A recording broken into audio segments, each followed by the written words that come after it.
In today's video, I'm gonna be reviewing the Sony E7C versus the Canon T7.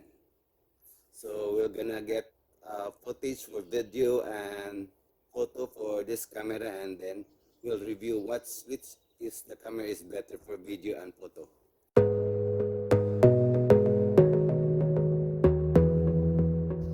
Review and compare the Sony E7C to my Canon T7. The Sony E7C has 24 megapixel full frame camera, 28-60mm zoom lens, and the Canon T7 has 24 megapixel EPS-C sensor with 18 to 55mm zoom lens.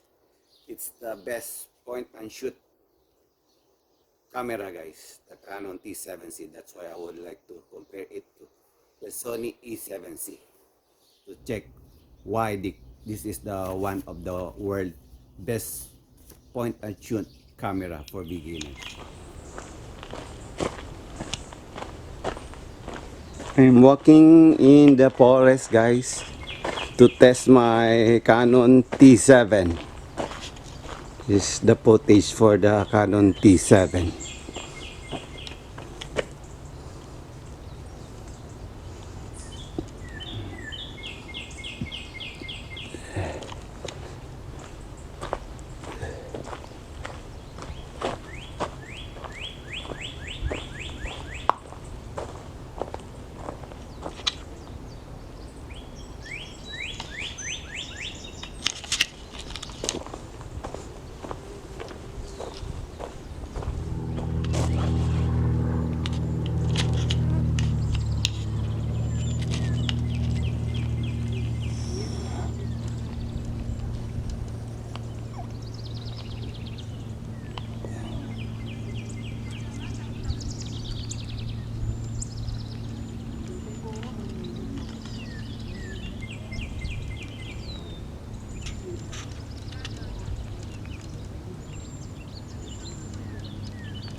So this is the Sony A7C.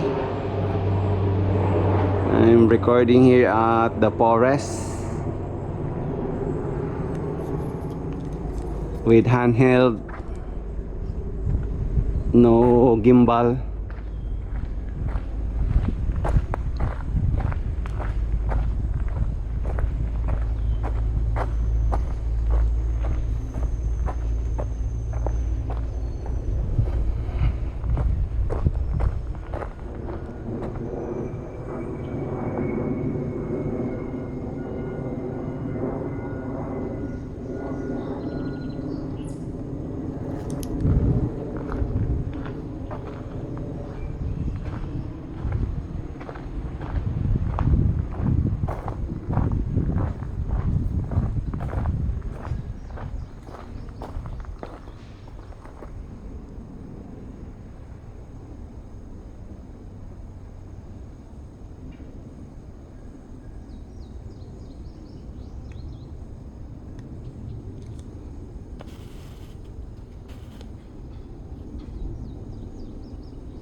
So guys, ano ang laman ng bag ko guys?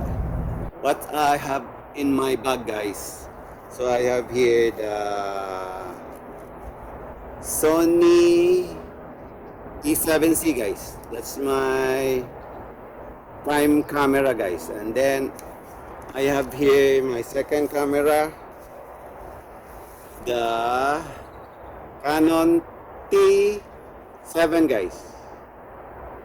So that's my camera I'm using for my YouTube channel guys. So what I like the T7 is so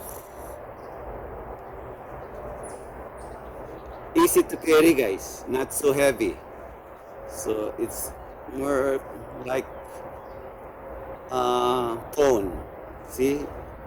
But this Sony E7C guys, it's heavy guys. So what's I like this Sony E7C, it's a full frame camera guys. It's nice camera guys to film.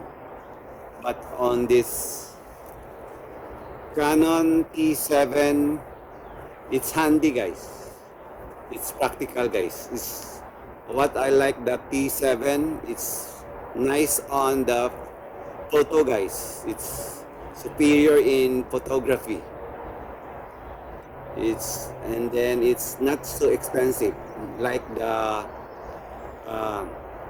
Sony E7C. It's expensive guys. It's this one is 1.8 or 2,000 with the lens, and this one the Canon T7 is all just 700 with the 18 to 55 millimeter zoom lens. So that's the difference guys. This is very handy guys. It's easy to carry around. So guys, that's my camera guys.